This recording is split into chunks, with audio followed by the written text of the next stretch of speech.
The UK one. Looking for stories that are fresh and new?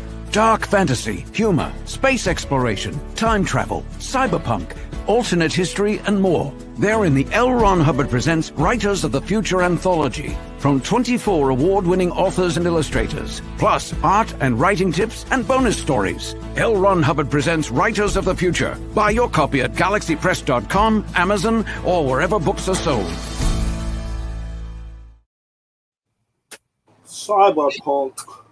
All right, welcome to the Church of Mabus. It's Friday night, 7:07 p.m. Central. Listen to United Public Radio. We got Wham here with us tonight, co-hosting. Hey, how you doing? And tonight's guest, Robert Earl White, and had a UFO situation in his neck of the woods, the backyard, and we're going to talk about that. But a few things that I want to talk about. I got Fred Anderson from Sweden. He's coming on. Cool. October 6th. Very nice. He sent me a bunch of alien black box stories because I had an encounter with the 3 aliens with the black box, and he loved to hear that story and the cat jumping at him and them vanishing. So he sent me a bunch, and I just got this book from Shannon LeGros, and he's coming on the 6th. So excellent. I told you. Here's the thing with some guests coming up, Wham. A lot of them are Jay nights, but lately Jay can only do a show once in a while. So on particular ones, you may want to sit in, or if he's not here at all, whatever you want to do. But I'll show you the schedule. Well, just send me the schedule. I mean, I kind of like having some of my Fridays off, you know. I understand. But send me the schedule, and I'll see what I can do. If there's particular ones you want to sit in, you can. Absolutely. I got Wild Trees and Bobby Dizzle on the they'll sit in. They don't have a problem. Yeah. Wild Trees is about to sit in on a couple of Bigfoot shows. Next week's a dude with those funny, weird B movies and stuff. He's on YouTube about like weird Bigfoot movies and stuff. But let me get to the next thing. Let's see. What was the other thing? Oh, I talked to Stephen Flowers today. And, you told me about that book. And he doesn't like technology in a lot of ways, so I was like, I'm just going to call him. So I called him on the phone, and he did you look at the cover for his new book? It's like a horror book or something. It's like a history. It's called Gothic Meditations at Midnight, and keep an eye out for this book. He's coming on in October. Gothic Meditations at Midnight.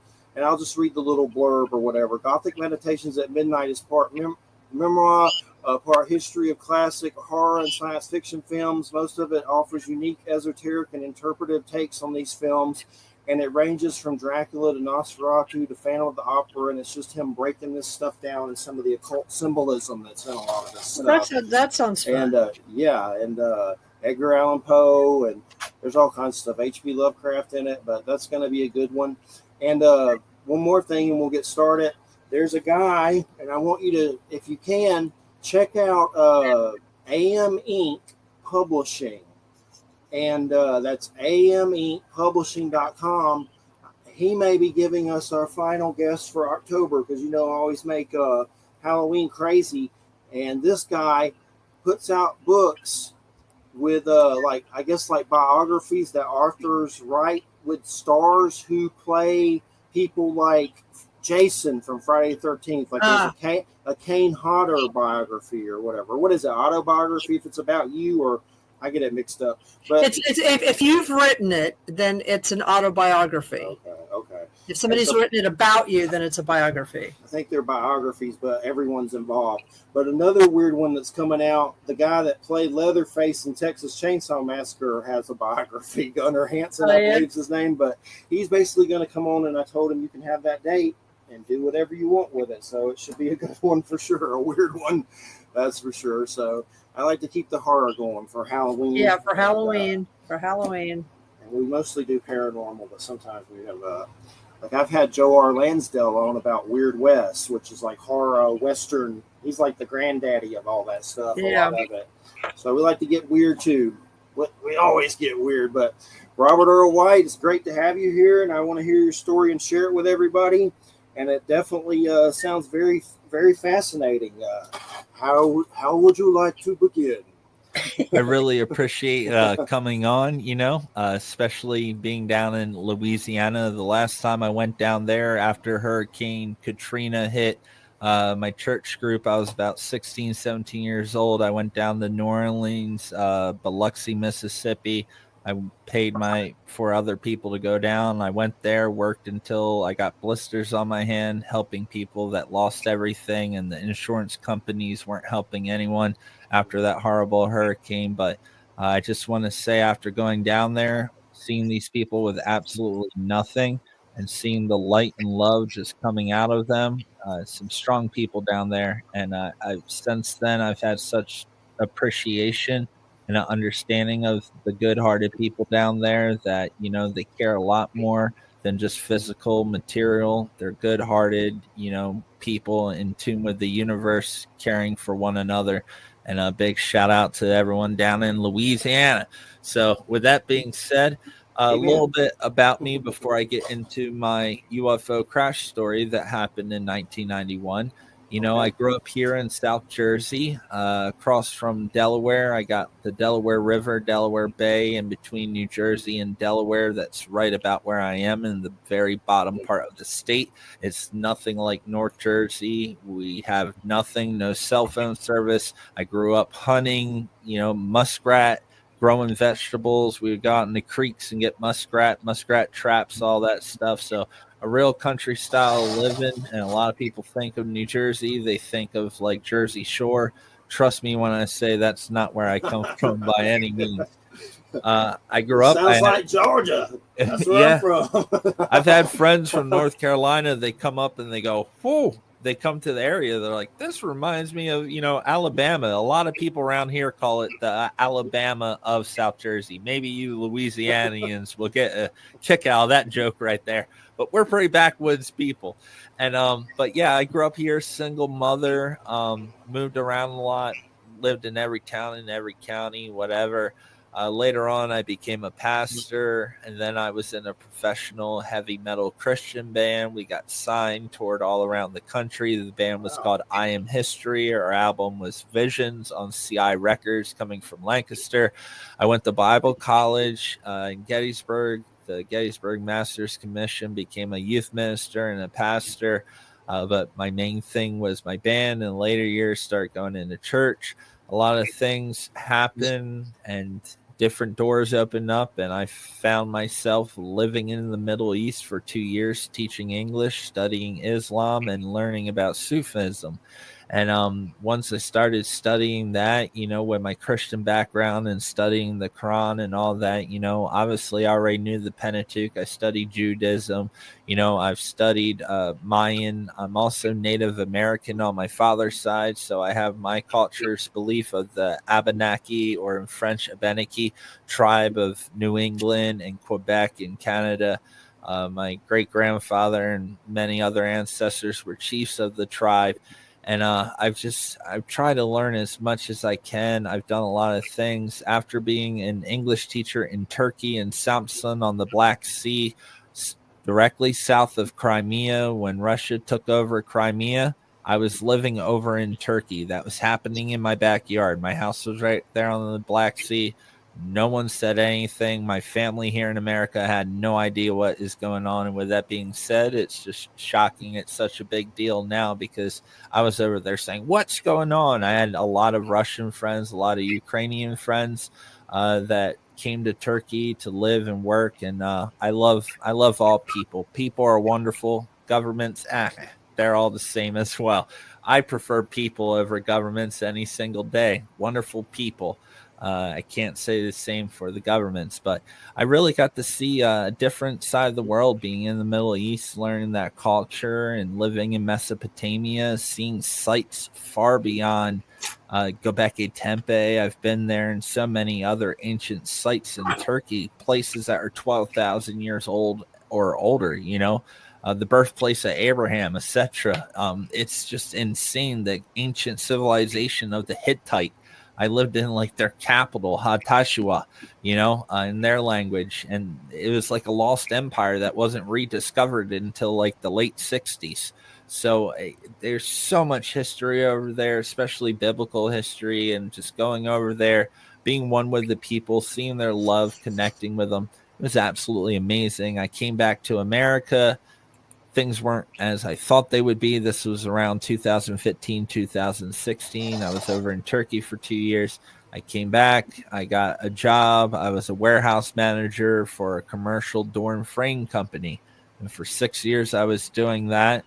And unfortunately, my mother got really sick and she passed away. But during that time, 2 months after she passed away, I finally found evidence after, at this time, 30 years of searching for evidence about my family's UFO crash case, which my mother that passed away was a part of.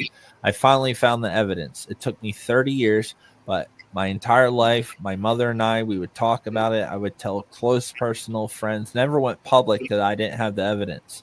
But I always made a promise to myself, if I ever found evidence, I would shout it from the highest mountaintop and I would tell everyone about what happened to my family. And it was a big burden to carry for so many years. And that's why I'm sharing it now. But just a little bit of my background. Just a little bit. We appreciate it. And when did the event happen with the UFO? Yep. So it's a big story. Got a lot to say. So I understand. It happened April 21st, 1991, 10:18 p.m. at night on a Sunday. This was in southern New Jersey, within 2 miles of the Salem County Hope Creek nuclear facility. There was a creek that was on the backside of the nuclear facility, which was built in 1977. This is 1991. The creek directly behind Hope Creek Nuclear Salem County Power Plant ran directly behind our house. So there was my house and my aunt's house directly next door. And there was a road, and we had a very thin tree line that was in the backyard. Beyond that tree line was the Lower Alowace Creek, hence the name of the UFO crash incident. It's known as the Lower Alowace Creek incident. Now, this creek had an old wood bridge that they had tar, and one car at a time would go across one of those old bridges.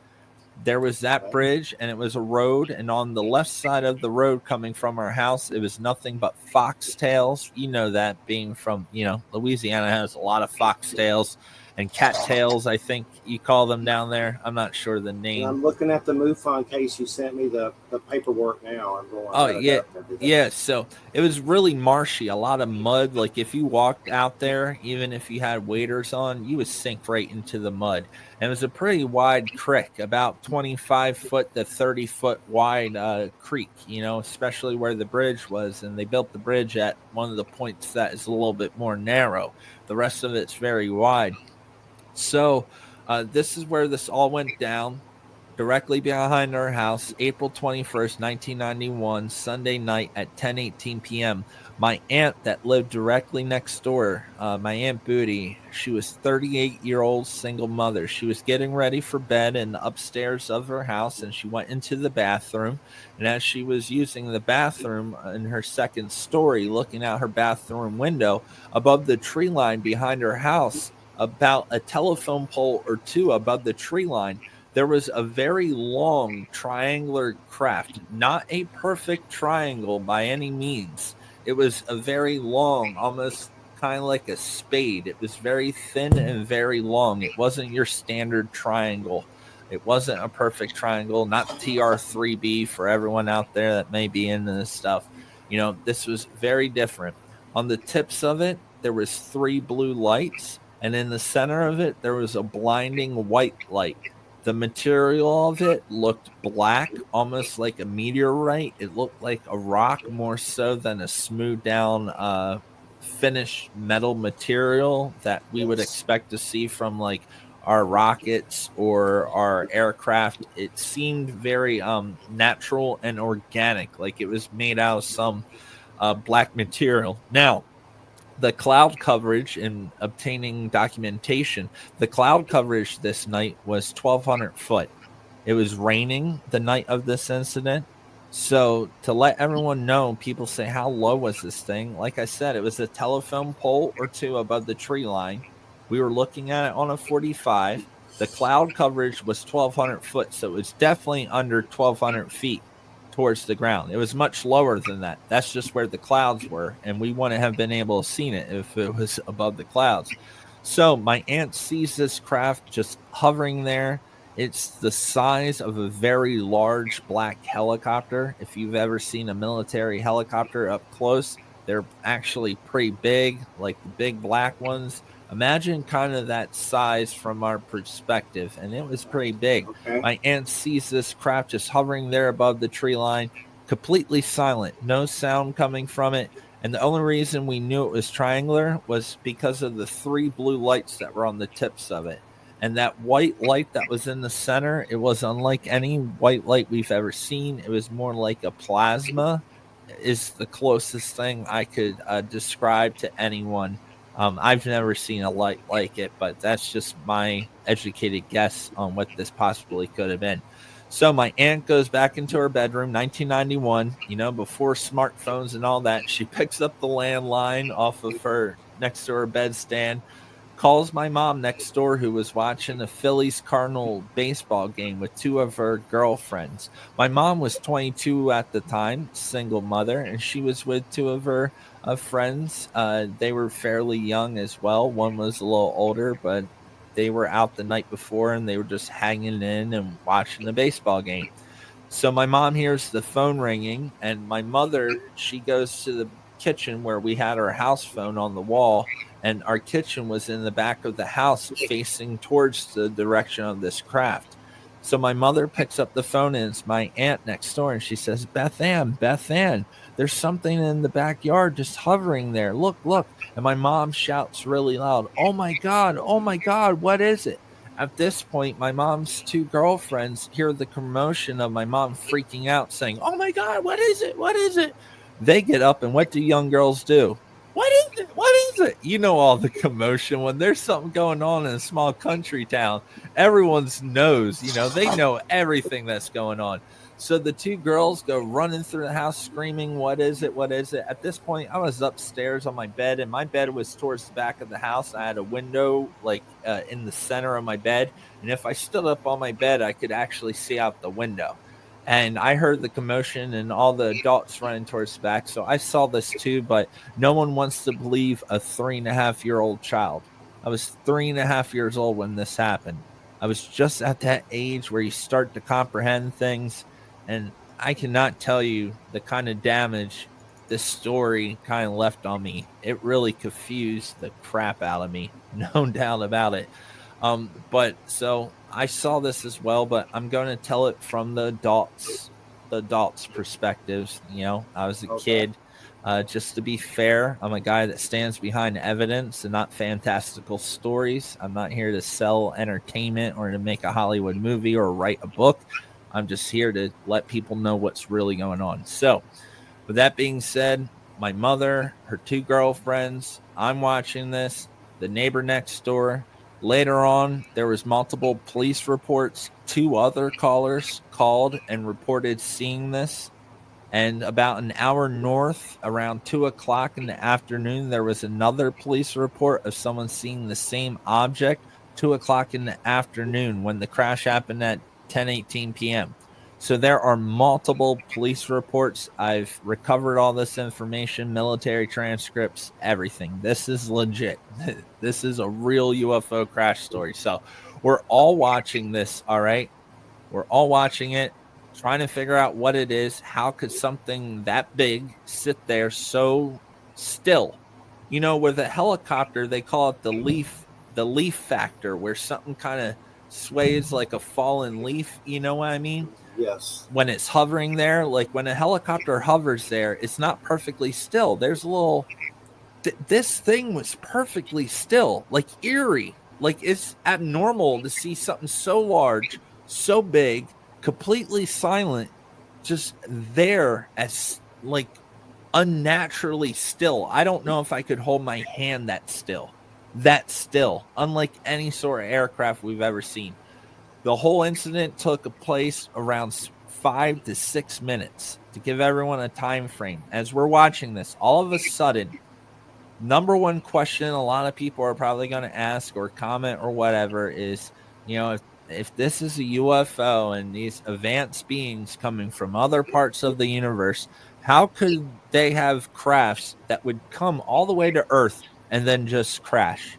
And I need to make this point before I tell you what actually happened. They don't just crash. There are directed energy weapons that our government special access programs, unbeknown by Congress and Senate, that they're investigating now. We have weapons and technologies to take UFO crafts down. They don't just come here. They're thousands of years, but a microwave, an EMF, a neutrino detector, etc., different sort of frequencies and radar transferring and transmitting radars, not just tracking, can cause a lot of trouble for certain kind of craft out there. So with that being said, I just want to make that point. It's a great question a lot of people ask. No, they don't just come here and crash. Of course not. That's I've silly. had several pyramid situations where I've seen craft, and I don't know what they were, but anytime someone tells a story, and with yours, it's like I start remembering mine. It's like as you were describing it, I started like having flashbacks of seeing them. I actually saw several come out of a hole in the sky with my mother, and she said, "Oh my God, Jeffrey, what is that?"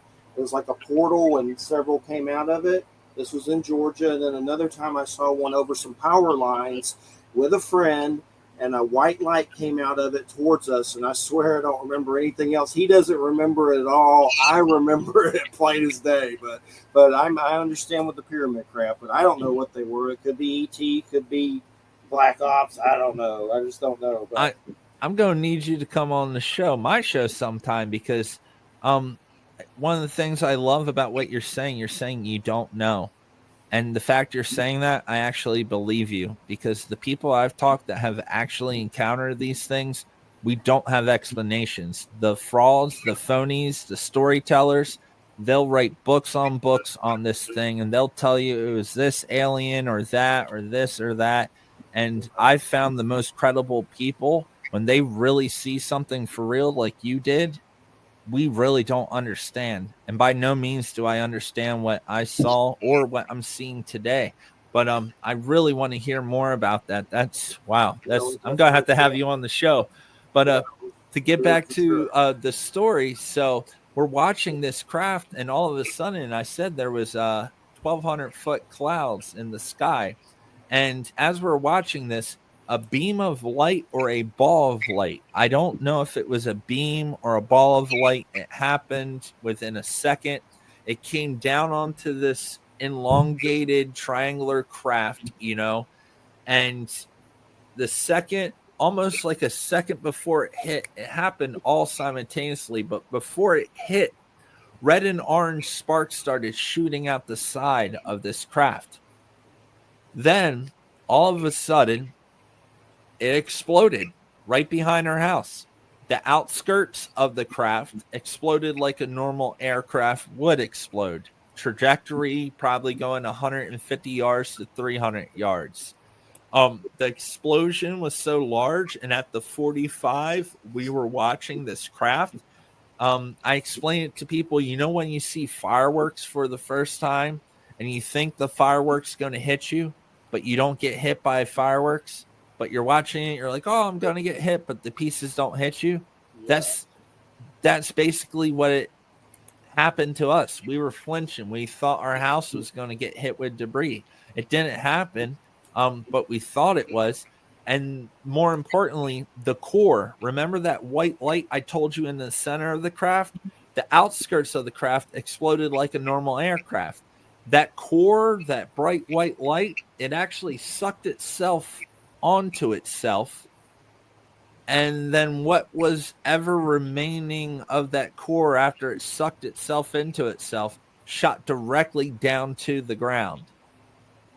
Instantly, my mom hung up the phone. She called 911 and reported that some sort of aircraft. She was smart enough to say that it, she wasn't going to say it was a UFO. She knew no one would have took her seriously.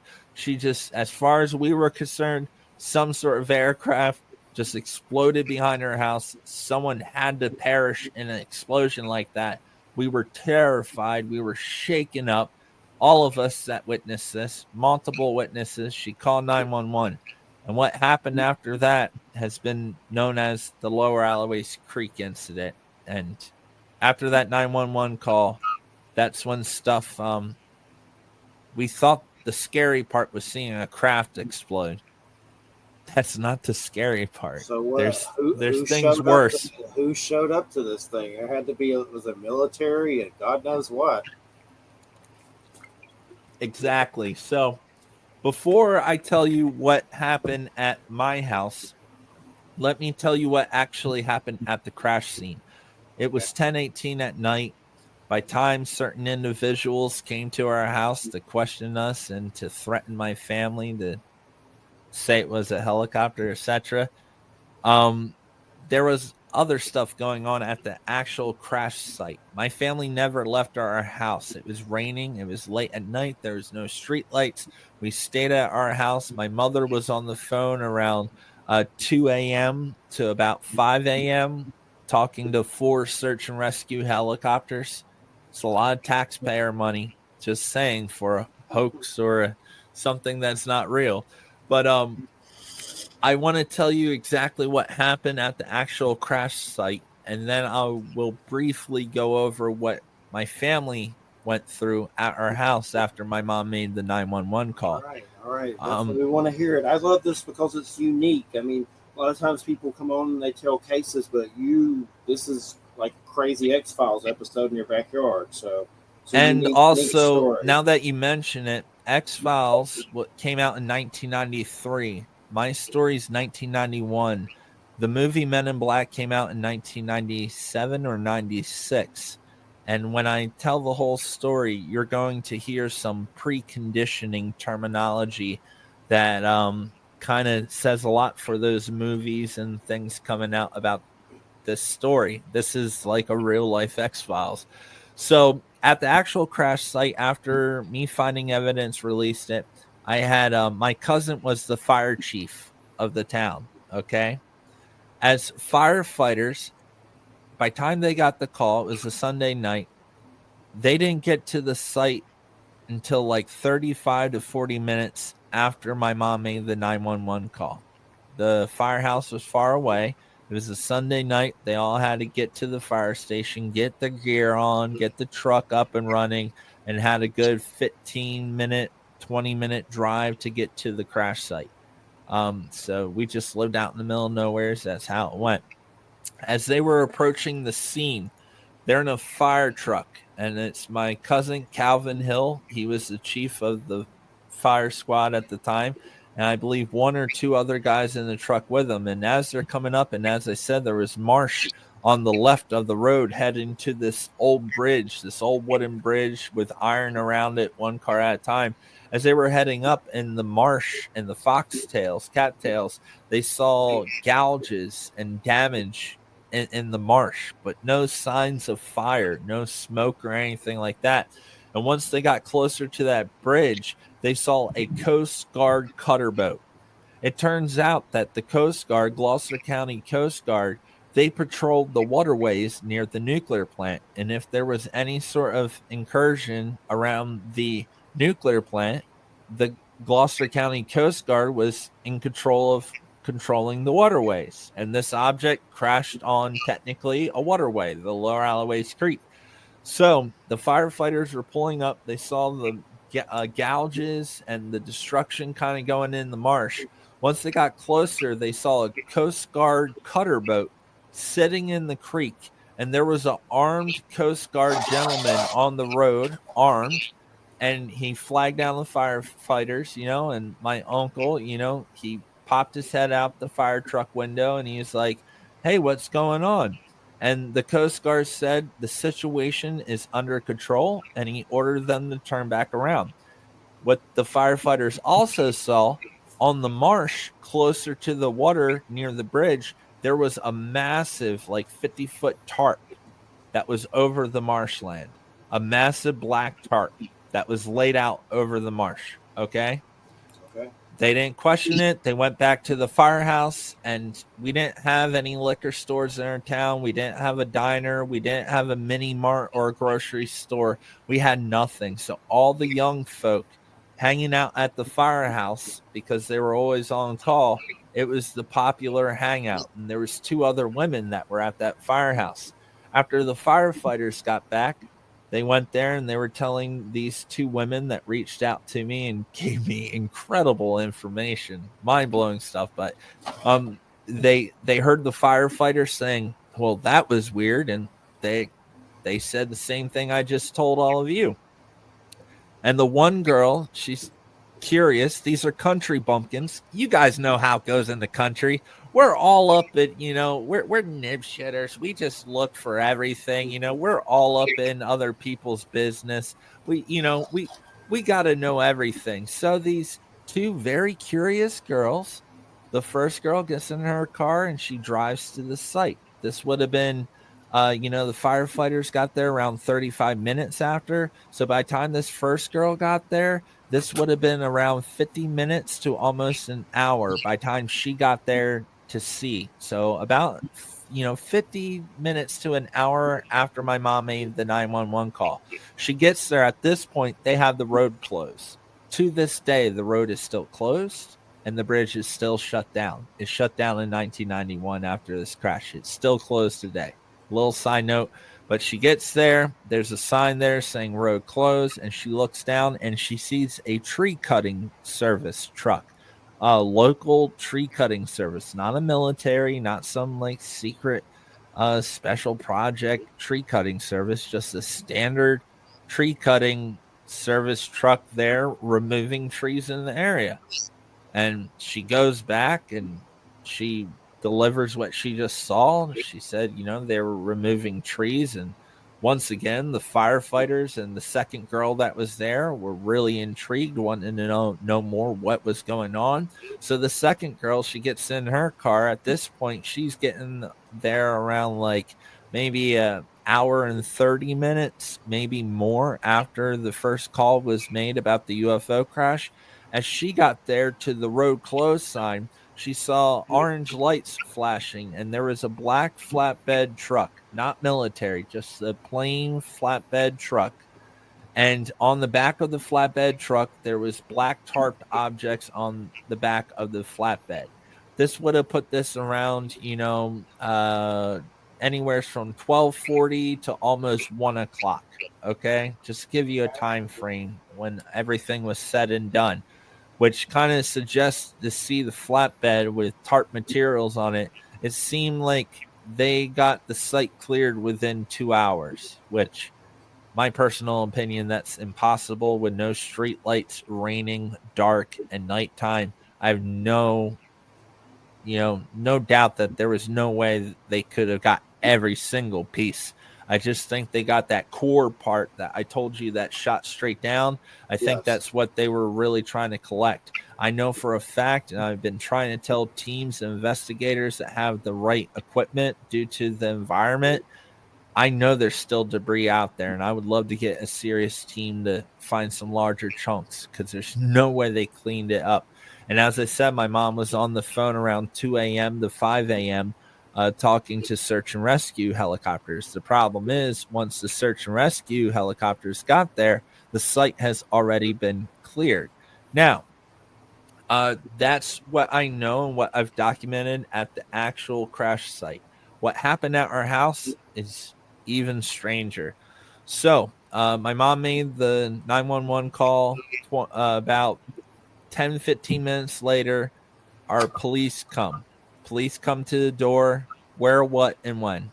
Very simple, less than 10 minutes. They go next door, ask my aunt the same thing, and then they leave. I don't know what else happens to the police. I have their reports. I have the police actually defending my mother and aunt to reporters and stuff that were trying to play the narrative that they were trying to play, and the police actually saying that these are credible adults and we believe that they saw what they saw. So that's important, but we didn't see them after they came and took initial statement. This is where it gets really weird. 25 minutes after my mother made the call, we have 2 black town cars pull into our driveway. All right. This is 1991. It wasn't strange. We just had some sort of aircraft explode behind our house.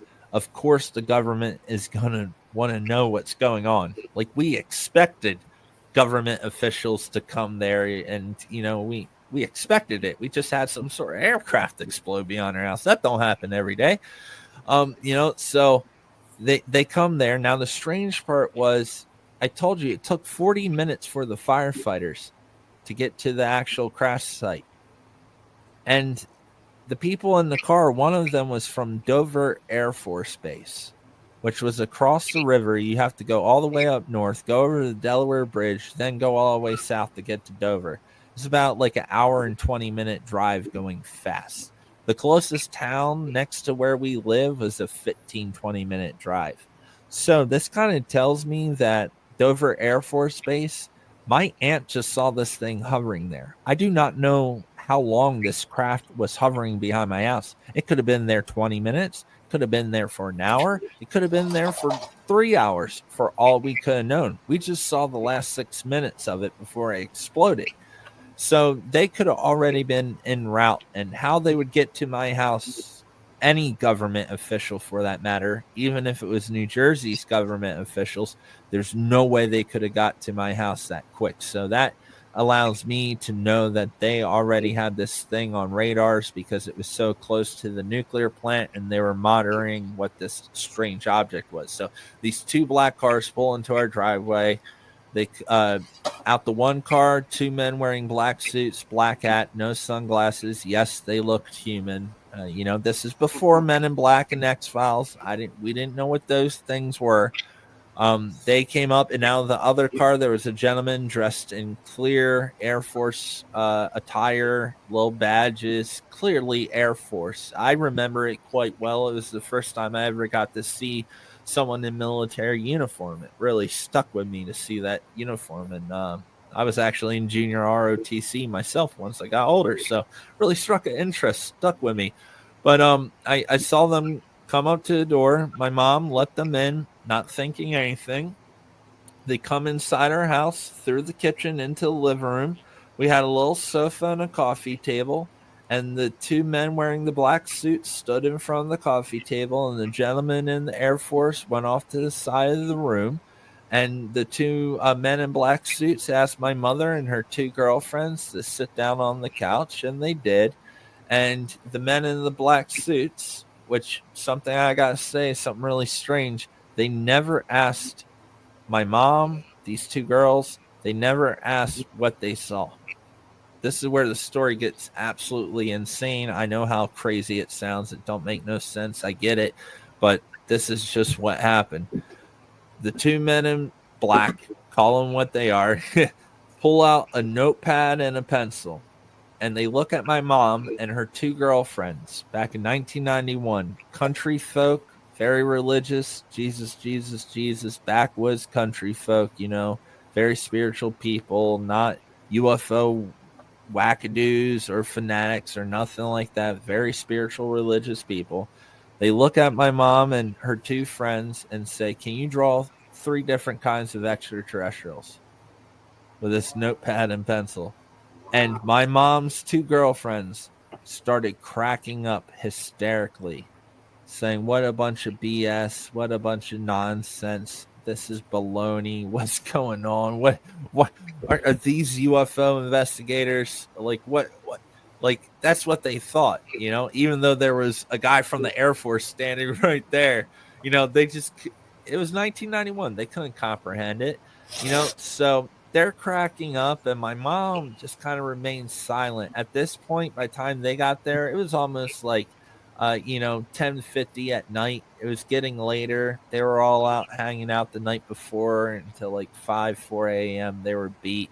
The 2 girls were in the process, and they said the 2 girls could go ahead and go, and they just really wanted to talk to my mother. So the 2 girls, they get their pocketbooks, they get their coats. It's April, it's raining. They're just getting ready in the kitchen, getting ready to leave, go home after the eventful night. And as they are going ahead and go, they didn't think my mom was in danger.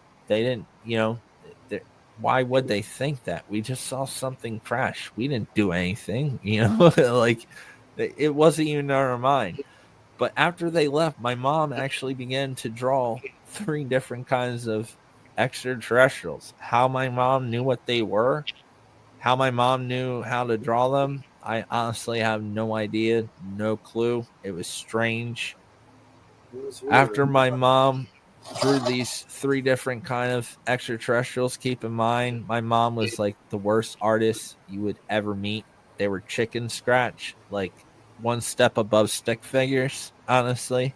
It was like the worst extraterrestrial you could ever imagine, but somewhere deep in her, I guess she knew something that, I was unaware of. And I think she was too. At this point, she drew these 3 different kinds of ETs. And at that point, the 2 gentlemen wearing black suits say, "We want to do a regression on you." I know this sounds crazy, but turns out the guy in the Air Force, the military uses regression for soldiers that are in intense combat situations that have post-traumatic stress disorder and they can't remember certain intel. They will use regression in order to regress that soldier to get certain information out of them to help them gain intelligence. I know it sounds wonky. It was a surprise to me as well. I would have never thought that our military would mess around with like hypnosis and regression, but they do. And they do have certain individuals that are very, very good at it. Long story short, they took my mother to my old playroom, which was a smaller room. They did a short 5 to 8 minute regression. At that point, unfortunately, I wish my mom wouldn't have done that, but a lot of stuff came out of her. I'm not going to get into it. That's not important. But that was the moment my mom had the realization that she may be in contact with things that we really don't understand after this regression. With that being said, they go back down to the living room after this short 5 to 6 minute where my mom was talking about her experiences and encounters with these beings and going on crafts and being dematerialized. Like, my mom graduated high school. The things that like came out of her mouth for being a country high school graduate that had me at like barely 18 years old. She got pregnant during 17. She had me at 18, very young mom. So like, it's crazy the stuff that was coming out of her mouth. There's no way And then she if that craft's in that vicinity, and if it's alien, then they're probably doing weird stuff to people. So that's probably, that's why they're doing that. And I think my mother and my family, we didn't know that. But the men that came to our house, there's a reason they never asked about what my mom saw, what we saw. We just wanted to talk about what we just saw. We just saw something blow up. Let's tell you about it. They never asked that. I believe they know exactly why they were coming here, was because why was this craft behind our house anyway? And it didn't just blow up by accident. It was taken down because it was on our radar, because it was in a no-fly zone since 1976 around nuclear plants. Since 1976, there was a law that passed that within 10 nautical miles, which is 11.1 miles, there should be nothing flying within a nuclear facility. It's a law. So they got radars patrolling these areas, and if anything is flying around those areas, they're going to know. And that's what Dover did. And as you were kind of getting at, I think they had their own suspicions that, there could be some sort of connection between whatever that was and whatever my mom was going through. So my mom, they take her back downstairs and they ask my mom, "Do you have any questions?" At this point, my mom's head just smoking. You can imagine smoke coming out of her ears, completely flabbergasted, not understanding any of this, traumatized by seeing an aircraft explode, then finding out that otherworldly beings are, taking her and communicating with her and creating hybrid children with her, etc. It's a lot to bear for anyone, especially someone that's not in the science fiction and stuff like that. It was a lot for her to handle. And, my mom's main concern, being a 22-year-old single mother, and I was 3.5 years old at the time. And also at the time, my 80-year-old grandfather that we took care of also lived there at the house, but he was asleep in the back room. He didn't see it. But these men in black told my mom, "Do you have any questions?" And my mom had 3 amazing questions, simple questions, and any mother will relate to these questions. So the first question my mother asked the men in black, she said, "Are these things dangerous?" A true mom question. First thing a mom's going to want to know, can these things hurt my children? The men in black said, if they were dangerous, do you think we would still be here? My mom said, okay. How do you argue with that? It's a good point. Okay. Second question my mom asked. She said, why don't people know about these things? Logical, great question. The men in black replied, we're doing everything we can by preconditioning, and within the next 10 years, you will see signs of extraterrestrials and UFOs in all sorts of magazines, newspapers, media, songs, radio. Is 1991. They would have said YouTube, streaming services, but 1991, they weren't saying that. They were just saying, our source of media back then. And they were saying that you would hear books, etc., and that they're doing everything they can by preconditioning. And that was the heart of the question. And my mom said, well, that makes sense. And then she started thinking about Steven Spielberg, Close Encounter of the Third Kind, and all that stuff, different E.T., all those movies. And she's like, well, I guess they've already started doing that. And it was 1991, and they told us 10 years, so we thought disclosure would be in 2001. I'm not going to get into it, but something happened in 2001 that distracted the world. Moving on and pushing forward. It seems like anytime we come this close to disclosure, something really bad happens. It just happened again in 2020.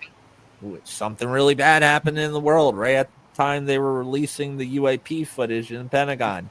Something really bad happened to all of us, and we were all locked down. Same thing happened in 2001, right?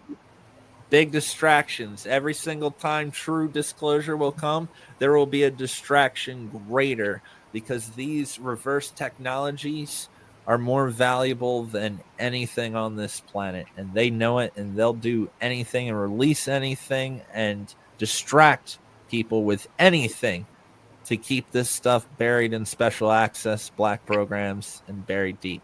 But with that being said, and I wanted to add one thing is I've wondered, and we've heard different stories about them supposedly already having contact with the government and Eisenhower and technology trade-offs, and possibly wondering if missing people go to some in a weird way and things happen to them. And I know you were just on Laura Eisenhower's show. I've interviewed her a long, long time ago, and I know it gets all that secret space and all that can get bizarro. So it wouldn't surprise me if they've already had some kind of contact with something. And then what ties into what's so weird happening right now with the congressional hearings, and then the Skinwalker Ranch and beyond Skinwalker Ranch, where you're having all these military officials on a show on the History Channel that's just gotten bizarro. And then I was telling you about this book, UFO of God, The Extraordinary True Story of Chris Bledsoe. He was just on one of those Beyond Skinwalker Ranch episodes with Colonel John Alexander summoning a UFO with the CIA analyst. And now this book is on Amazon in the Christian section, like 5 stars, and people are practically, going crazy under it. And it's weird. I mean, what are they up to? They're definitely up to something. They're either pushing something sincere about the phenomenon, or they're faking a lot of crap, or a little bit of everything. But he got on that show, and then when the 4 minutes a UFO came, that was like a ball of light, which I think they're more like angels or light beings, and sometimes they can travel. They're alive. They're different things. But what's weird, if you go to Amazon, I haven't read it yet, but I'm going to. And I'm using discernment because I don't trust it either, but it's weird. But the whole book is Christianity about to hijack UFOs. Like, it's so many different layers that you could go with this. But that's a weird book for sure. I haven't read it yet, but the guy was on that show. They even hooked up like neuro scientist technology to do his brain waves during it. Instead, he like entered a zen like trance or something. But the weirdest thing is that Colonel retired dude's there the whole time. So that's what's alarming about all this stuff. So they're definitely up to something for sure. Yeah. And I'm wonderful friends. I was just talking with Laura Eisenhower.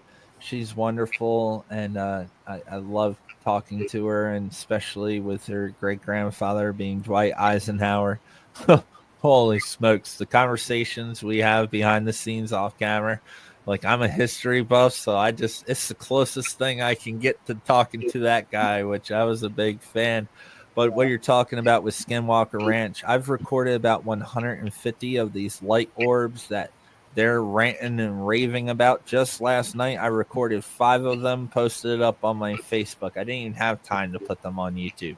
I see these things all the time. I'm starting to call my house Robert Earl Ranch. Has a nice ring to it. Sounds real southern.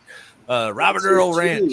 Some of the stuff he did, I've done the same thing with this phenomenon. I'm not saying I could go out there and do it right this second like he does, but in the past, I've had situations where witnesses, and I've said, watch, I can make it move, and I swear they moved, and I've had the same weird, that's why it creeps me out. I get goosebumps talking about it. It's a similar phenomenon that mirrors my own, and now it's on TV with a bunch of government spooks, so that concerns me. with cameras, I've recorded a lot, but they've always kind of seemed to like do whatever they wanted to do. But I did have one video specifically where it interacted with me. I was recording it. It's about like 6-minute video. It's cruising along. It gets directly above me, and I tell it for the first time. I say, "Can you power up? Can you brighten up?" And the thing turns into a miniature sun. It brightens up so big, and then it shrinks back down to a little white dot. And I'm gasping. I'm like, holy crap, I can't believe it actually responded real time. I've recorded hundreds of them doing crazy things, but I didn't feel that like connection in between me and them. This time I didn't. After I caught my breath and I stopped geeking out, acting like a 5-year-old in complete shock, I just said, thank you so much. I love you. And do you know, second the I love you came out my mouth, this thing does it again. Turns into this little miniature sun. So and it was so beautiful, like what you're saying. And that part is freaky. When we see airplanes going by, we're like, oh, they don't see us down here. We're just an ant. But to know that there's some sort of consciousness connection between some of these living crafts. Yeah. Well, that's like down here at Silver Lake, Florida, I saw the 2 beams of light leave my house as if they were in it and flew through the roof into the heavens.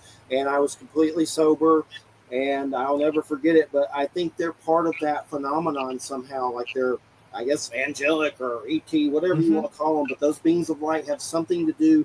A shaman, Itzhak Berry, he said the dead can travel in balls of spears. So there's a lot of other stuff connected to it. Definitely. Yeah. And before I return to my story, but because you just said it and you said inside your house, April 21st, 2012, I was going through a really hard time. At the time I was a pastor. I was in my apartment, and I actually had a ball of light manifest within my apartment. We had dark blinds on our windows. It was a small apartment, 3 feet, arms reaching from me. This massive, about 2-foot circumference diameter sphere of light, which the insides look like electrical spaghetti water. I don't know how to describe what I saw. It appeared right in front of me. It only lasted 4 seconds, but let me tell you, I was a pastor at the time. I believed in a lot of things. After seeing that thing, that was the first time that I really believed that there is a lot more that we don't see or understand. It like confirmed my faith, my beliefs, and it also confirmed to me that I had doubts I didn't even know I had. I thought I was a true believer.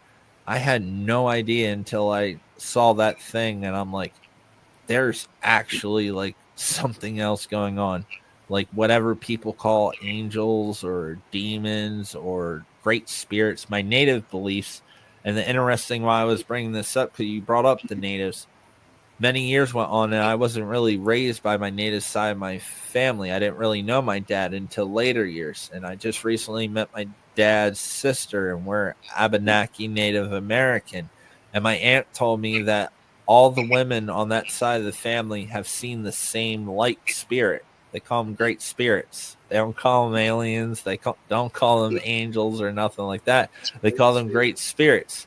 But it's definitely something dimensional, as in it's there and then it can suck out and go somewhere else. But I just had to bring that up with, you're not the only one, and these things do exist, and many older cultures have stories about these things. There's a connection with the sun, because earlier I went out. I've been feeling drained, and I went outside and stood with the sun and let the white light fill my body. And after a minute or so, it just felt so weird and bright, like just like encased with that white light. And then I noticed things moving around me.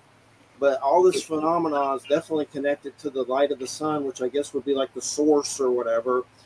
It's all connected. But one thing I want to read, just this blurb on the back of this UFO of God book from John Alexander. Do not be surprised if you, the reader, become one of them. Strap in for a wild ride. Colonel John B. Alexander. Become one of them. What, a Christian UFO summoner? They're like trying to commercialize UFO summoning now. It's getting weird, man. That's all I know. It's really weird. Yeah. And yeah, that's cool. That's and it's shamanic. All this great spirits. That's neat for sure. Yeah. So going back to the story, the third question my mom had for the Men in Black, which is probably the most important question, because it's the only time where they actually brought up anything to do with extraterrestrials or anything like that. The third and final question my mom asked these two gentlemen wearing black suits and black hats that looked human but acted really weird, like the way they held the pencil, the way they did certain things. They were just weird. That's the only way I can describe them, but they looked human. The third question my mom asked them was just finding out, keep in mind, she was just finding out that these beings are in contact with her and taking her and doing whatever with her. She was concerned, and she asked the Men in Black, when these beings had me off on a ship somewheres, what would happen if something happened to my baby, me, I was 3.5 years old, or my elderly grandfather, and they needed my help, and I'm not here to help them? What would happen? Like a good motherly answer. Like, I don't care that I'm being taken up on ships, but what if my kid needs me? What if my grandfather needs me? I don't care about all the aliens and whatnot, I just she really cared about us. And this is where it got weird. The Men in Black said, if anything was to happen to your child or grandfather, they would have you back. And the Men in Black snapped their fingers in such a weird way, and they said like this. And they snapped, and they said they use small little grays that stay behind. That's the most important part. They use small little grays that stay behind. And if anything was to happen to your baby, to your grandfather, they would have you back. And the Men in Black, the way they snapped was so condescending. Like when we're just talking, we're like, boom, real quick. They were just a really oh, look at what we can do. It was weird. I don't know. They're weird. So they leave gray guards or something behind when you go, in your house or something like that? Is that what they meant? I don't know, because I don't. Like they leave someone to watch over or something like that. Because growing up as a little boy, I don't remember looking in the corner of my room and seeing grays, or was it washed out of my head not to remember that? But I honestly, being real with you, I do not have those memories. I don't remember seeing grays ever watching me, even though my mother was constantly being, in contact with these beings. I'm trying to stay away from the word abducted and taken. It has a negative content. I'm remembering something that happened with me not too long ago at my fiance Christina's house when we lived there. I let the sun fill my body, like I said earlier, and went back into that house. And she was a nurse, and she's still a nurse, but she was taking care of her grandmother who was transitioning, who passed. But I went outside and stood in that light and then went back in that house. And astrally, I saw grays standing around that house. One was standing over the passing away grandmother. At night, Christina saw one standing over me. And I never saw one. That was the first time I've ever seen anything. Astrally, you saw It this. was like it was like they weren't physical. It was more like at first it's like, am I seeing a weird sun thing because I was in the sun?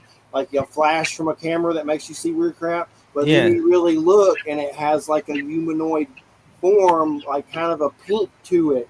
And it looked at me like this. And then it kind of went away, but it was almost like somehow that sun and that energy gave me like a vision to see that they were in there. And later I had Michelle Desrochers, who does remote stuff, and she's been on a lot of shows on the network, say that there were grays there and things like that. But it was like somehow the sun and that energy gave me the vision to see them. And I don't know if they were, I didn't really feel like they were nefarious. It was almost like they were there because of the grandmother passing away or something. Yeah. Like, it was weird, but well, you bring up a good point. Maybe a reason, even though that's what they said to my mom, that these things were constantly watching me.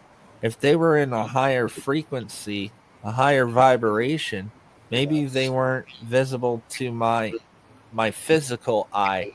Now after the crash, I did have a lot of nightmares. I had a lot of the old movie Aliens. They had like little toys that would come with like the comic books and stuff like that. And after the UFO crash, my family had to take all that away from me. My grandfather was a Vietnam vet, so he made me watch like Tales of the Crypt, Aliens, Predator. Like he was a brute.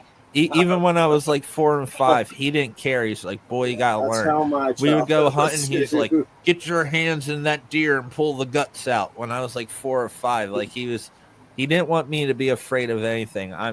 At the time it terrified me, but now that I'm an adult, I'm really thankful for him, raising me that way, because it really prepared me for life in ways I can never imagine. But I definitely had a lot of nightmares and a lot of weird dreams at that time that I just kind of try to block out. But what you just said about, maybe they were just in a different frequency, and that's why I couldn't see them. They were saying that they leave some behind to watch over the area while the person's gone, like guards or something, like. Well, think about it. What if like that person has a loved one or a spouse, and they have them off somewheres, and that loved one or spouse wakes up and they realize their loved one isn't there? They're gonna freak out, call the cops and everything. It's gonna be a problem. So, I mean, it makes sense. But long story short, that was the third and final question, and my mom said, "Okay." The Men in Black said, "Do you have any other questions?" My mom said, "No." She had enough to process just with those 3 questions and the whole Those are situation. Good questions. That's some pretty good questions. Yeah. Simple questions, yeah. And then the Men in Black said, "Okay."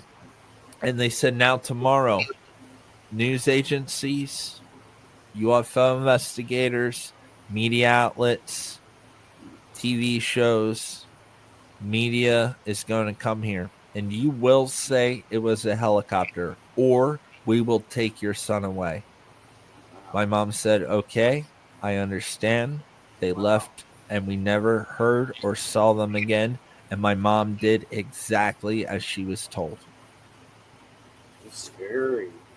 And here's the kicker. My family remained absolutely anonymous. My aunt next door had to take her phone off the line, off the wall, because she was getting calls from Hollywood, many other TV shows, and she didn't want to get charged long distance. We were poor country folk. We were backwoods people. We were not your normal people. And we didn't want to get long distance calls, so we had to take off the thing. The Philadelphia KYW 3-channel news came out, show sightings, unsolved mystery. Bud Hopkins was involved, Richard Butler, a lot of others. I think even John Mack knew a little bit about it. A lot of crazy stuff was going on. MUFON came out multiple times in the following months. They did regression and hypnosis sessions. I'm actually great friends with George A. Filer, which is the East Coast director of the Mutual UFO Network and the National UFO Center. He shared my story and has given me additional information, but when trying to find the people that worked on my family's case through him, they're all dead. They're all gone now. So I can't find the tape recordings of my mom's regressions that they did. I cannot find anything on what MUFON did, which is just kind of suspicious. There's certain like little gaps. Any Bigelow activity? Because I've heard stories he'll show up with his wallet and take it, and next thing you know, it's reverse engineered. I knew I don't talk to her anymore, but Chase Klowetsky, she used to be on the MUFON Star team, and she would tell me she had to go to UFO crash sites and report to Robert Bigelow, and she didn't like it. But I know when stuff like that happens, he used to show up like clockwork. He had some MUFON stuff going on. Yeah, that's a wonderful question. It wasn't Robert Bigelow. I did get a lot of names of the MUFON people that were involved. Probably some of the biggest names, as I said, was Richard Butler and Bud Hopkins. They were big names at the time. And the thing is, my family remained anonymous. Even in the MUFON articles, their name is anonymous. Mrs. W, Mrs. H, Hill, my aunt, Mrs. W, Mrs. White, my mom. I know who they all are. But the fact that the Men in Black told us, the reason they told us all these people would be coming, who do you think is tipping off the UFO community? Who do you think is tipping off MUFON? The TV shows, Unsolved Mysteries, Sightings, they planted the helicopter narrative, and they told my mom to follow along. Every mainstream TV show that you see about extraterrestrials and UFOs are backed and funded by three-letter agencies and these men wearing these black suits working for these special access programs that are out of the privy and the knowledge of the United States government. They're their own separate thing. And Congress and Senate, they're getting sick and tired of it. And stuff is about to go down soon, and accountability will be had for these people that threatened a 22-year-old single mother. My mother, they would take me away if she didn't say it was a helicopter. Well, I'm out here saying the truth now. They know where to find me. Arrow in the Pentagon knows exactly who I am. They know where to find me. I'm not afraid of them. And if they want to threaten someone and take someone away, I'm right here. They know where to find me. They can come take me away anytime. I would love to have a lovely conversation with them. And I definitely know there's those black type agencies. When I was having all my UFO sightings in Georgia, a silent, weird craft came over my house with a cockpit that made no noise. It was like a helicopter with no blades. And a man that looked like Top Gun goes, and it shot away. And me and a friend saw it. And I don't know if maybe the UFO... When was this? This was in the 90s, 96. I remember Hellbop and all that stuff. And it was when I was having the pyramid craft, and it kind of seemed like some of the phenomenon was attracted to me, possibly. It seemed like that. I don't know if it was just me. I don't know. This was in Georgia? Yeah. I had a friend tell me, Jeffrey, you're attracting this here, as we looked at weird stuff in the sky that was weird. But at the time, that weird craft came out, and a man... It was like a big cockpit, almost like a helicopter, but with no rotors or blades, like something out of a sci-fi movie. He goes, and I swear it just shot up and left. No one ever came to me face to face. Thank God. That would be scary. We were partying, doing all kinds of drugs and going crazy. There's a party at that house I was doing. My dad had just died, and he told me if I ever did drugs, he would shoot me, so I never did them. But when he died, I got the rave scene, Marilyn Manson, Metallica, just went crazy and never messed with any of that stuff before until he died. He was kind of abusive when I was alive, so I guess it was me, releasing. But at that time, multiple witnesses, my mom who saw the pyramid craft at that same house. But the most interesting thing about why I know those agencies exist, because that's what that was that came out and goes, and shot away. And it was a human, like a person in there. He had like apparatus on. I mean, I'm guessing that's what it was, but I really don't know. I'm thinking it was just like a human, like a soldier or something. Yeah. And we do have those crafts. The UFOs. Yeah. And that's why they came out. And they, for some reason, at one point, another weird thing that happened to me here in Florida, I had said I was going to turn my phone off, and someone put a weird $2,000 credit on my phone bill, and no one I knew did it. and I asked the phone company to send me a check of it, and they did. I shut the phone off anyway and like went on a shopping spree and paid my land tax. But some kind of agency put on that credit on my phone to keep it on so they could listen.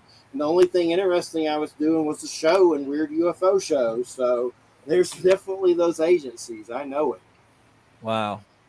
The hard way. And a lot of people think that they like will come to your door and knock and confront you face to face. That's not what they do. It's weird little backdoor stuff like what you just described. It's giving me goosebumps. Well, I don't think they have enough courage to come to face with you, Jeffrey, or myself, and to ask us face to face, and they weasel behind the scenes doing stuff like what you just said. That is so weird, man. That's wild. I've been blessed, I guess, other than having all my social medias taken out and YouTube censored, blocked out of Google algorithms, even though DuckDuckGo and Yahoo and Bing, they do wonderful, but Google has cut me out, and Google owns YouTube. So, and they've been holding it down. I've had some weird things happen. I had a PS5 account get hacked. Someone took it over completely and started ordering stuff, changed my email this month. Someone did it to Walmart. And then I had a weird incident where a guy said that I called his house and he called me to see who it was. And they say it's spoofing. Lamb's told a story about it, but I don't know. It just felt really weird this month. Like, am I on some weird hacker hit list or something? That's happened this month, but I don't know if it's related to any of this weird stuff. It may just be, I know there's a lot of crazy hacking crap going on right now. It's worldwide. I hope your technology stays safe, brother. Thank you. I'm putting some manifestation over our technologies to protect it. Let me mess with my PS5. Come on, man. Oh, man. Right? Yeah. So go ahead to whatever you want to get into next. I love it. Definitely. Yeah, so after that happened, as I said, all these news media people came out. MUFON came out a bunch of times.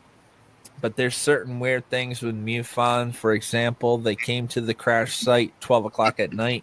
There was no street lights. You couldn't see anything. It was completely dark. And they went to go look for evidence 12 o'clock at night, midnight, in an area with no lights to look for a crash area that don't line up. That's what it says in the article. It doesn't make any sense. I don't know why they would do that. I've told a few people come up or anything about bodies or anything with weird alien, like anything like that. Like were they bodies or anything? Not from the witnesses to the crash site. I did not get that information. The only thing with extraterrestrials would be through like my mother and her encounter with these beings she called tall whites. They were very tall, 7 to 8 foot extraterrestrials, what some people call grays. But they weren't gray. Their skin was very, very white, like super white. And they were very tall. And they were, doing hybrid programs, harvesting her embryos, eggs, and creating offspring. And taking her up to interact with some of her offspring hybrids, I guess people call them. I don't know. And my mother also talked about a lot of different beings as well. She had pet names. As a kid, she explained them to me as like, she calls some of them large snakes, reptilians that we called today, but she called them large snakes. She had ones that were very spiritual. She felt very loved around them, and I guess they would give her wisdom and stuff. She called them the blues. They were very tall. Once again, they kind of look like gray extraterrestrials, but they were a lot more humanoid, but they had a blue electricity coming off of their skin, like almost like a bluish gray, like a bluish glow coming off of it. Weird to explain, but she called them the blues. I think like some people call them Arcturians, but I really don't care about fancy names. They're just names. It don't Like matter. Avatar, the blue big aliens. Yeah, sort of like that, except the skin was glowing blue. They weren't blue. They were almost like a gray. Translucent. Yeah, but they had like electricity coming off of their skin. If if that makes any Well, sense. Weird. She saw yeah. one she called the Nordics. These tall, blonde, white, platinum haired, Nordic looking human Vikings, baby. beings. That's right. Yeah, and she also saw one she called praying mantises. She called them praying mantises. She said they look like giant humanoid praying mantises of sorts, just like praying mantises. And she saw a few others. I'm not gonna get into it. The only one she had a star system for are the little zetas. She called the low ones. She called them zetas. The little gray ones. Yes. That's the only one that had any sort of like star reference in their names, but she called them Zetas with a S plural. Yes. But that was it. And she always told me I have nothing to be afraid of, honey. They'll never hurt you. You have nothing to worry about. Um, Anything in the future, don't listen to it. You have nothing to worry about. Like my mom, like really told me what was up, and she really drove it in my head, and I'm glad because right now in the UFO community, Jeffrey and Wham, I'm sure you do too. There's a lot of confusion going on right now. I'm so glad she ran what she did in my head and taught me, but she never told me too much. She didn't really tell me a lot until I was older. Actually, when I was 24, and I saw that light being, I called my mom, and that's when she said, "I've been waiting for you to have your own experience. Now I'll tell you everything." But she always babied me, always tried to protect me, and she would only tell me little bits and parts. And unfortunately, I had to see a lot of things I wish I didn't have to see, pertaining to my mother and her encounters. A few of them I witnessed and myself physically, and it traumatized me because she didn't talk to me about certain things, and oh, it's a lot. Hard Well, for a little kid to understand. yeah. Well, from what I've seen, I think there's beings here that help us. And I think there's because I have had an experience where when I first started, I had trouble getting interviews, and I said a prayer and had a UFO sighting, and then the next thing, and witnesses saw it, and the next thing you know, I was on the phone with Lloyd Pye and Nick Pope and Stanton Friedman. It was almost connected. But I think that there are beings here that are nefarious, possibly. And like for instance, on the Skinwalker Ranch show, they keep using all this technology, and something there keeps messing with it and messing it up and shutting it down. And then they say the UAPs and the hearings can do that to radar craft and stuff. So there's probably beings here that do obviously abduct people, but they don't want everyone to know that they're turning their blind eye to it. That the stuff that's bad that's going on with some of these beings, that some of them may be eating us for all we know. I've heard weird stories like that. I mean, it's certainly possible with the cattle mutilation stuff. I don't know what the deal was with that Peru story. That got really weird. Like, I know it ended with them saying it was miners with jetpacks, but that even sounds crazy. That's insane. When have you ever heard of a miner with a jetpack? I don't. Where do you get a jetpack at? I know they have them. That's as good as swamp gas something. and weather balloons. Yeah, that was a weird story. And the miners cut people's faces off, like they were showing bodies with no faces all over the place. Yeah, why would a miner do that? A weird story for sure. And I know with the one thing I've learned to put things in perspective to everyone that's listening out there, after talking to a lot of people that have seen, reverse engineer technologies, my good friend Michael Herrera, one of the whistleblowers from the DC event, Michael Herrera, he was just on the Sean Ryan show, and I just got done interviewing him and 3 other whistleblowers that have testified in front of Arrow and Congress and Senate and SCIFs, etc. His story back in 2000, 2010 in Indonesia after a tsunami hit. Him and a platoon of 6 Marines went out in the jungles and they came across a craft, a huge saucer in the middle of the jungle. All of a sudden, a bunch of Ford F-350s pull up, brand new, unmarked black trucks with storage containers on the back that had oxygen, which I'm not going to get into it. I know this is a family-friendly show, but when you have containers with oxygen on it, there's only so many things you could be transporting in that. And the platoon of 6 Marines and Michael Herrera, he was the lead on the team. They were all held at gunpoint by these men with English-speaking accents. They were not Indonesian. They were not cartel. They were not like Mexican or nothing like that. They spoke perfect English. They were good old boys wearing all black. Their weapons were far outranked from the Marines. Their techniques, they absolutely knew how the Marines would operate. That's how they got the drop on them, which for them to know that means they're being trained by someone that knows something. And these are these black projects, and they are transporting certain things that I don't want to get into, things they shouldn't be transporting. It's a sin against humanity. And this is the point I'm getting at. When people see our UFOs, the government will blame it on aliens and extraterrestrials. When people see extraterrestrials and actual UFOs, they blame it on our advanced technologies. You see the game going on here, right? So weather balloon, that was an actual extraterrestrial. When they're telling you it's extraterrestrial, it's actually our government, because if you want to do clandestine operations and you're transporting things that if the public found out you're transporting, we would have no more faith in our government at all to find out that these special access projects are transporting these poor souls, etc. Okay, it's a major issue.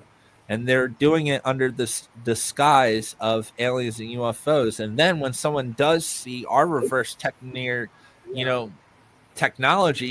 and they say, "Oh, I just saw alien stuff," they call them crazy, and they divert the conversation. That's So what's you going mean on. like, I'm trying to figure out what you mean they're carrying that's nasty. You mean like my lab's victims or something like that? Like something like that? Human trafficking. Okay. Sensitive topic. Didn't want to. Oh, it's okay. It's a big cancel. Sure. My mind was going everywhere with that. But we can just keep it at that. Yeah.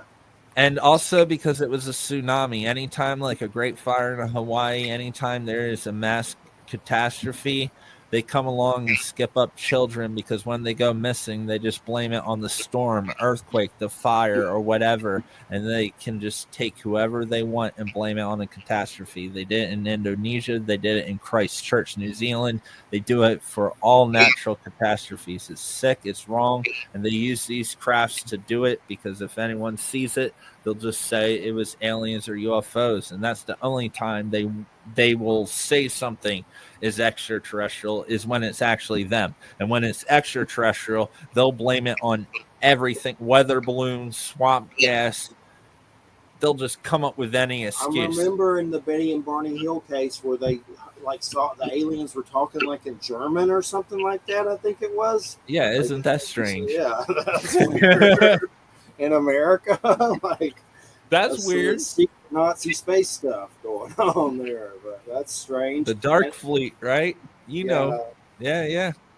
It's all connected, and that's why they don't want it out, because they're complicit in it. They're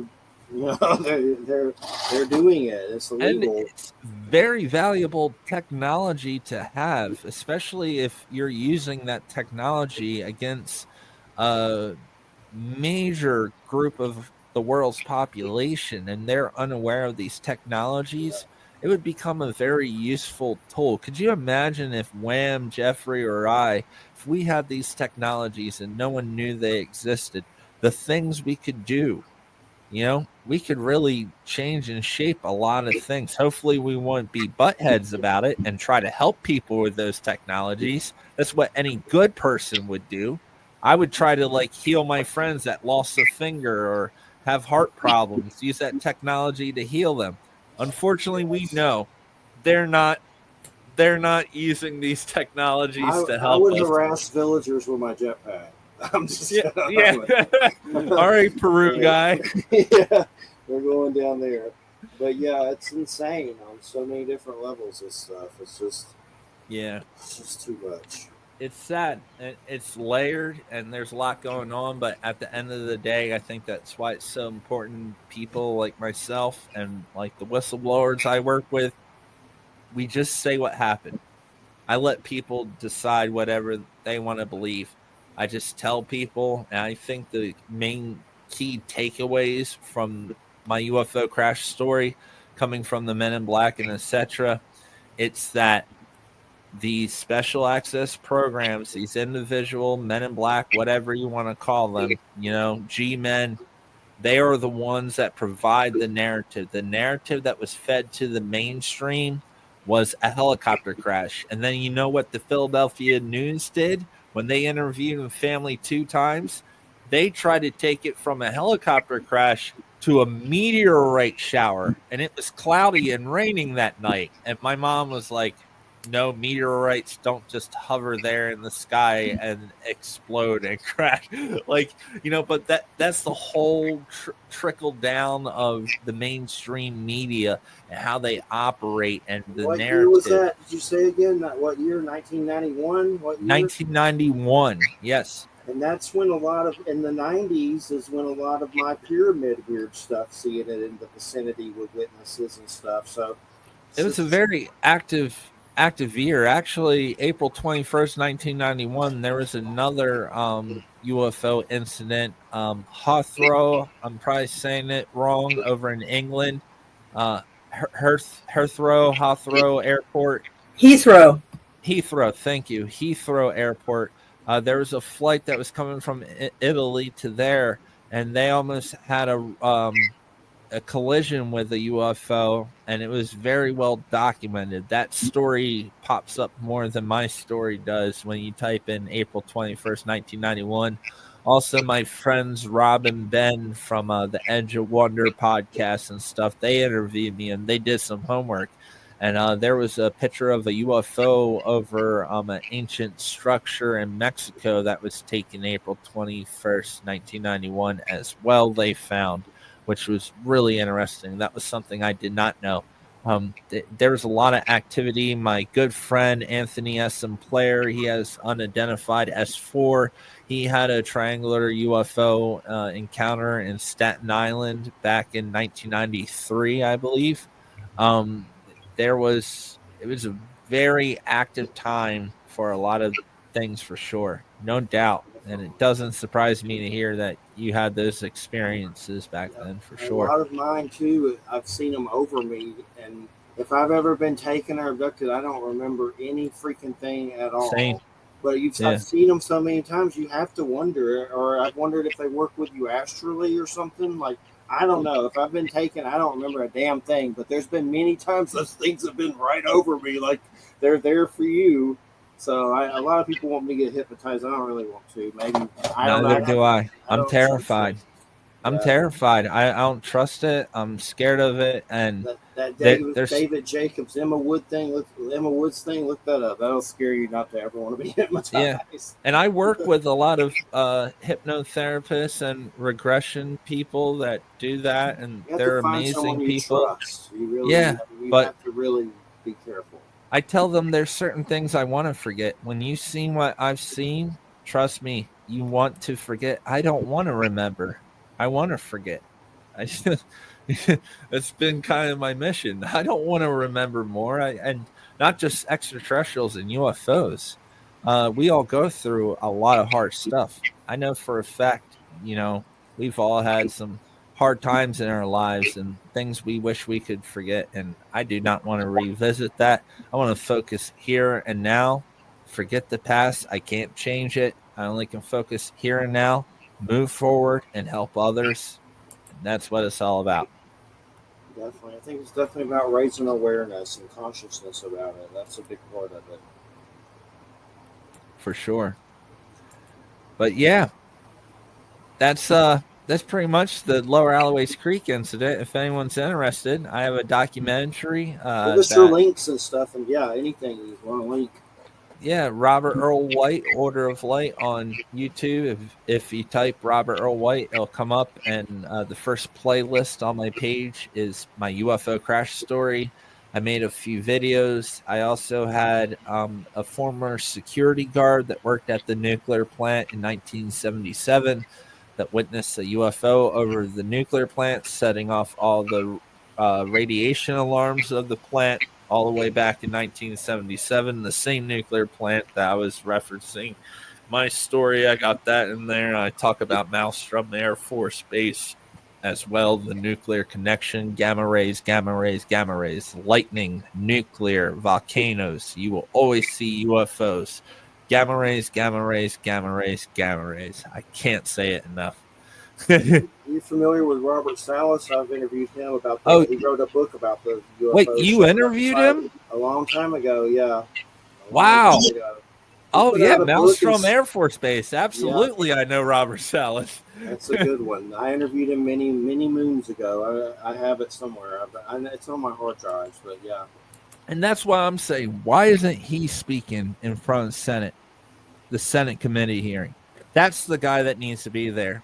He has more evidence, validations, backing up, radar signatures, documentation, the crews that came from the Air Force to inspect both NORAD sites after that encounter, their documentation, working on it. There's so much evidence with the Maelstrom Air Force Base and the NORAD sites, 2 separate sites where all those missiles were shut down.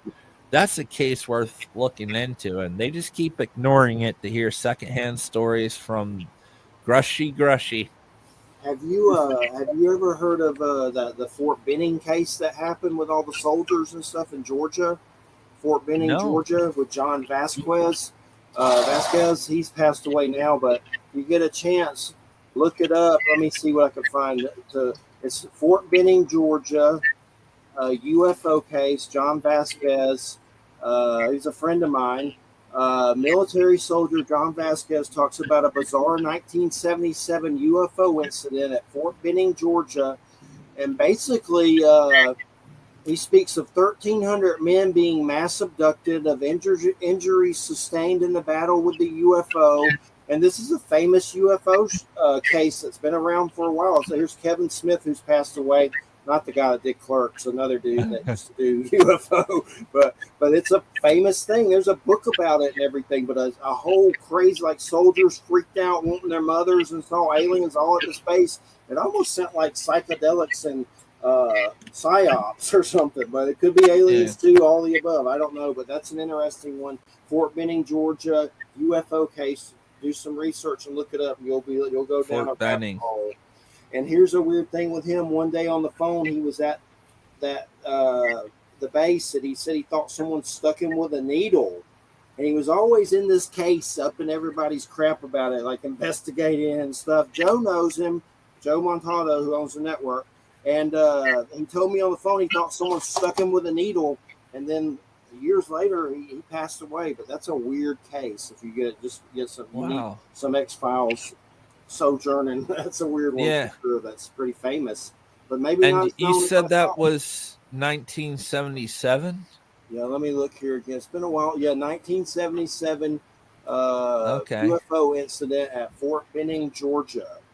Okay, I think in 76, like I said, I'm good friends with George A. Filer, which is retired Air Force Major of Intelligence.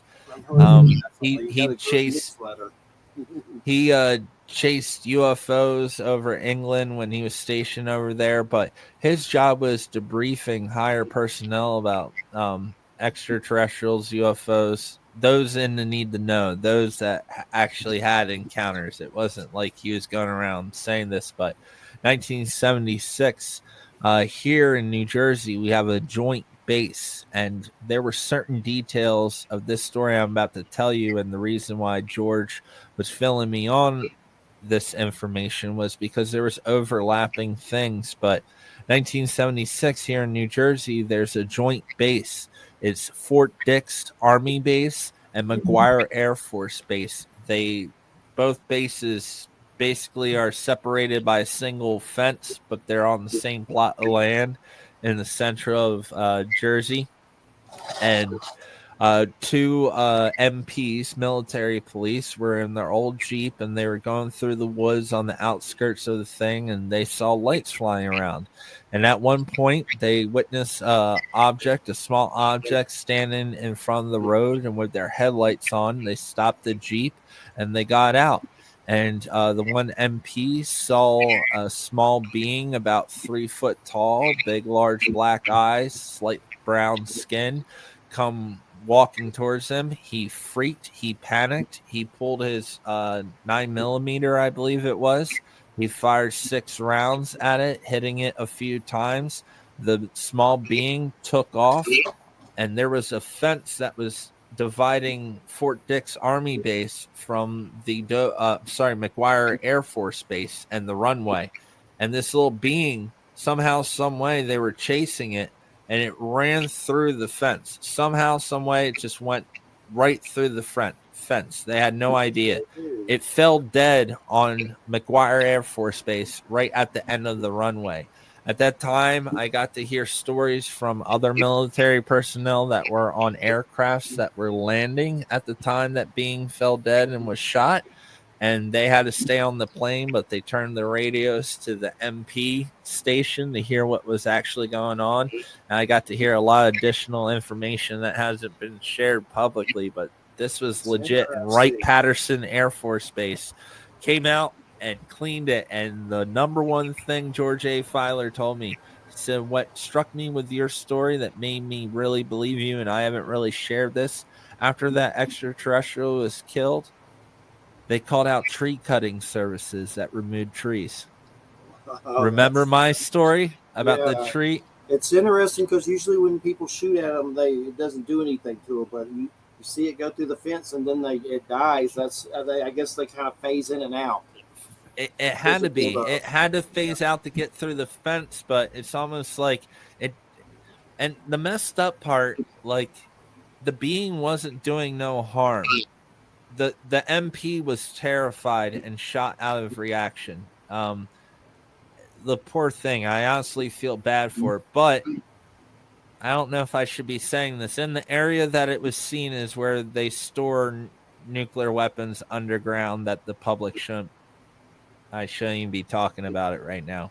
But yeah, that's why they were there to begin with, not to scare a bunch of MPs. They just saw a couple gamma rays coming. Trust me, these beings know where we are hiding our nuclear weapons. Got to make that clear. It seems like when those kind of things go off, it has repercussions universal. And I even get worried that if one goes off, it'll like eat your soul or something on an atomic level where you don't even have a soul anymore or something. And that's the thing. It doesn't even need to go off. I believe some of these beings and crafts, the way they see things, they may be able to pick up on those gamma rays I was talking about.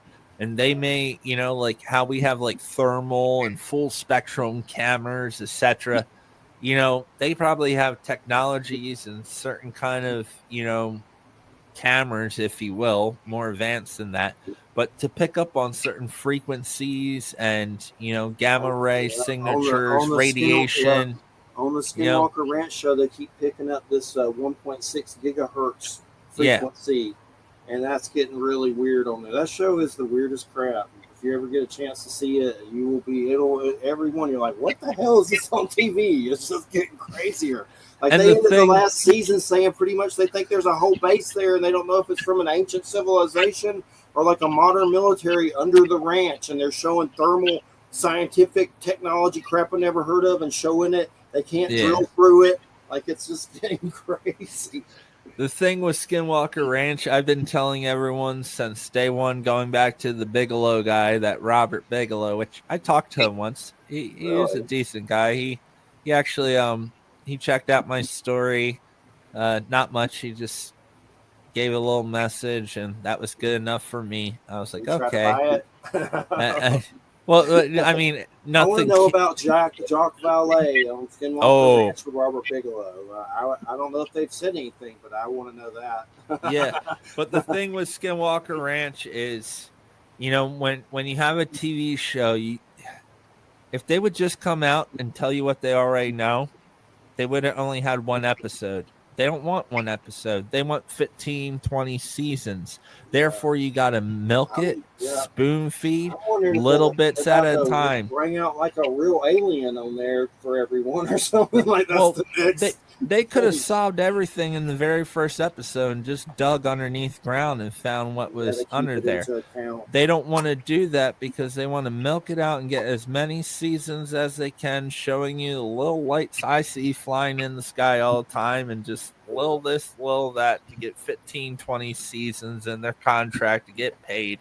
Otherwise, they would just, in episode 1, they should have just dug underneath. They know what's under there.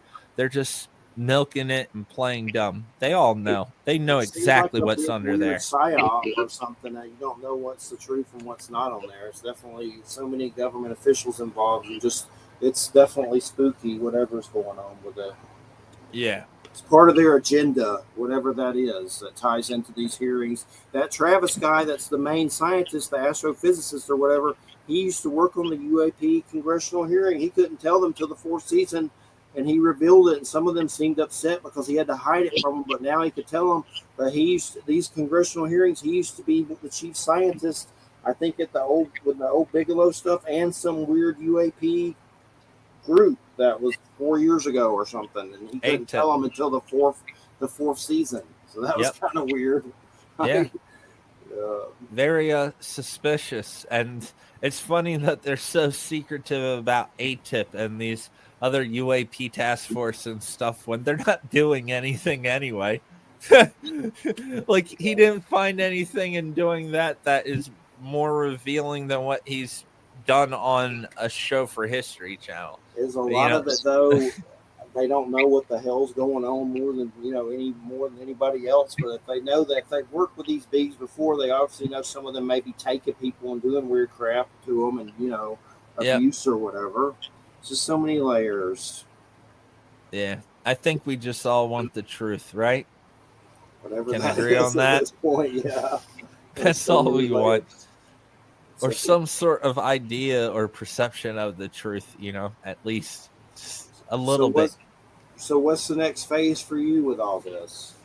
Well, I've been doing a lot of stuff with my good friend Eric Hecker. He's the Antarctica whistleblower that people probably have seen trending all over online. He worked for Raytheon contractors in Antarctica with the Ice Cube Neutrino Detector Program and other scientific programs. The one caused the earthquake in Christchurch by accident, them firing up this science project in Antarctica at the McMurdo Station, south of New Zealand. That's where he lived and worked for over a year. He has a website called deciphering.tv. I've been helping him, and I'm working with a lot of other whistleblowers with credible military backgrounds, helping them go through their stories and trying to make a platform for other service members and experiencers, which I've done in the past. I've interviewed a lot of different people from all different backgrounds. Had my good buddy Joe Joyce. He's like the 3rd heavyweight boxing champion in the world. I have all sorts of people that come on the show to talk about their experiences, not always about extraterrestrials and UFOs. I think it's so interesting just to hear people's life journey, to hear what they've learned, what they've went through. I really enjoy. I'm sure that's why you probably do what you do. You enjoy hearing people's stories. You get to learn so much from it. It's puzzle pieces that hopefully lead to something. I always say we all hold a piece of the puzzle, and when we put all the puzzle pieces together, we get to see the big picture. I've said this similar, definitely, same thing. Only way we get to figure this whole thing out, but I plan on doing a lot of UFO live streams because I record UFOs all the time, but I'm setting up a camera where I can actually live stream and watch the skies so people watching the videos can see UFOs in real time. I don't want to record them, then upload a video. I want everyone to see what I see real time, no editing, raw, right there. And I know I can do it. So that's my next big hope, one of my plans. I got a few interviews. I was just talking to like Laura Eisenhower, a bunch of other people as well. Going to have them on the show, and doing a couple other little projects with other creators I work with in the community, doing all that. So my YouTube, Robert Earl White, you can find it, all my stuff on there. And yeah, got a couple little things up my sleeve, still in the works. Going to take a while, but yeah, that's what I'm doing. Do you give us your links and then we'll close out so everybody can check it out. Yeah, so on YouTube, it's Robert Earl White, just like my name down there. So you can see it right there. Oh, pointing the wrong area right there. And Robert Earl White on YouTube. My Facebook is Robert Orasi, Orasi, because Facebook deleted my first Facebook after I did an interview with Laura Eisenhower. They just, after 14 years, deleted my entire Facebook. I got on their radar. Thanks, Laura. I always, she knows this story. I always kind of blame her. And she's like, oh, I'm like, it's not her. It's the deep state, Laura. That's why I tell her. But yeah. Facebook's S list. I understand. Yeah. But now that I'm Robert Orasi on Facebook, my Facebook is doing better than my old account where I had way more friends, had it for 14 years. Now that I'm not Robert Earl White and I'm Robert Orasi, which is my dad's last name, which should have been my last name. So my government name isn't really my name. It's a wonderful thing. Anyway, but yeah, so my page is doing way better now because, you know, they know to censor Robert Earl White. They don't know who Robert Orasi is. Is that how do you spell your last name on Facebook? I'll look it up. Orasi. Orasi. Do you go to beard festival contests? Oh, beard. Beard, I should. I actually, my girlfriend was talking about one that takes place in Tennessee, the big one. I believe it is. They seem pretty cool. Like it'd be fun. Yeah. I just had a goatee and that was getting long. I was just getting sick of it. I was like, I'm tired of it growing in my mouth. I'm just shave it off and look like Uncle Fester. It'll be back in a few weeks. Uncle Fester. Yeah. This has been growing for a while, and it seems like it never really grows. You know, it just takes forever. This has been like 8 years going. Nice. Well, man, quite a while. We appreciate it so much. It's been a great show. Yes. You've helped carry us. We're tired. I'm sure Wham's had a long week. I know I've had like a long I've had a really long week. Yep. It's been a summer from hell. What it feels like. Just hot. one thing after another, like just crap happening. But we appreciate it so much. It's been a great show. Thanks so much, man. And we'll definitely get you on again. I loved it. Thanks. And I believe you're sincere and definitely I appreciate it. Thanks so much. Thank you so much for having me on. And sorry, Wham, we didn't get to talk as much. You were so quiet down there. No, it's all right. You carried it all. You did. You did it. She's tired, but sometimes it's like doing a seminar, and I just try to guide and we listen. But that's how it is. And other times we'll be like, blah, blah, blah, blah, blah. Oh yeah. I was arguing with the guy last week. We got into it. So. But, I really appreciate it. Much. Thank you so much, Robert. Take care and have a great weekend. Bye-bye. Thanks everybody for listening. You're listening to United Public Radio 107.7. And next week's the Weird Creature movie features. B-movie weirdness. Like he has some weird movie about meatloaf and an abominable snowman that looks like the cheesiest crap ever that you should watch stoned. I haven't seen it yet, but just weird movies like mystery science theater kind of stuff. But we appreciate it so much. Thanks everybody. Have a good weekend. Thanks Robert. Thanks Wham. We'll catch you later. I got to watch the new What We Do in the Shadows. I need some comedy. Go for it. All right. Take care everybody. Good night.